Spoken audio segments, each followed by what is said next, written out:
I rise today to say that while the majority may indeed support this free conference committee report, I don't, and I would encourage others who believe in human rights to reject it. It's an intentionally discriminatory bill, particularly against women who change their names, or Black folks who don't have ID, or people who are immigrants. This conference committee report didn't improve on any of that. I opposed the bill from the very beginning and did not support it, even after it was somewhat modified. None of those modifications are in this free conference committee report. It goes without saying that what we are doing today is wrong without public input in the people's house. They're not here to voice their concerns. So I'm doing that for people who have concerns. Many of you are familiar with Joshua Douglas, a University of Kentucky law professor who is one of Kentucky's leading experts on elections and voting. He offered some recommendations for consideration for this conference committee report. He's been vocal in opposing photo ID bills, calling them a solution in search of a problem. He even worked with the Secretary of State and the bill sponsor to find a way to make this bill more manageable. This is during what I would imagine many of us would call normal times, before the coronavirus upended all of our lives. Now that we're in the midst of a crisis and a global pandemic, he cannot believe that we're even trying to pass this bill, even with the conference committee report at this time. This is what he wrote in an op-ed in the Lexington Herald Leader, which was posted online this afternoon. Why is the legislature even considering the bill at all in this environment? He wrote. It would be absurd and likely unconstitutional to pass a photo ID law right now when Kentuckians without an ID cannot even visit a state office to obtain an identification. Many of us know why people can't get an ID. It doesn't take a long drive to see examples of what is going on, although for some folks, they do have to take a long drive to obtain an identification. Restaurant dining areas are closed, as are a variety of other public-oriented businesses. State government has scaled back, and Kentuckians are urged to keep their distance at least 6 feet from one another and stay home if they've been infected or exposed. On this House floor, we're not listening to much of that advice from public health experts. If you look in the gallery, no one from the public is sitting there to oppose both this free conference committee report and the bill itself.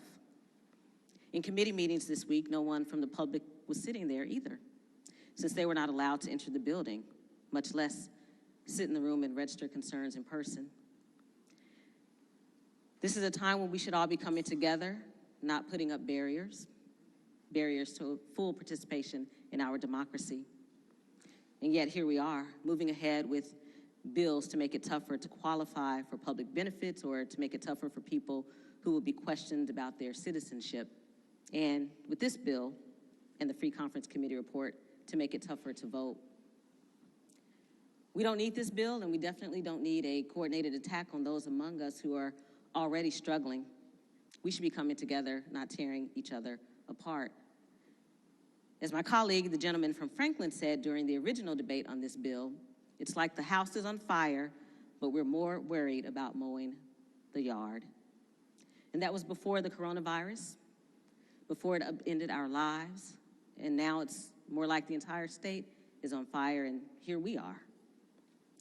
As the Secretary of State himself said, 98% of Kentucky voters already present a photo ID, and that there is no single example of voter ID fraud. There hasn't been in at least 20 years. The simple truth is this bill will fall disproportionately on those who can least afford it, even if personal IDs are free. It's unfortunate that the House version of Senate Bill 2 is no longer in this conference committee report.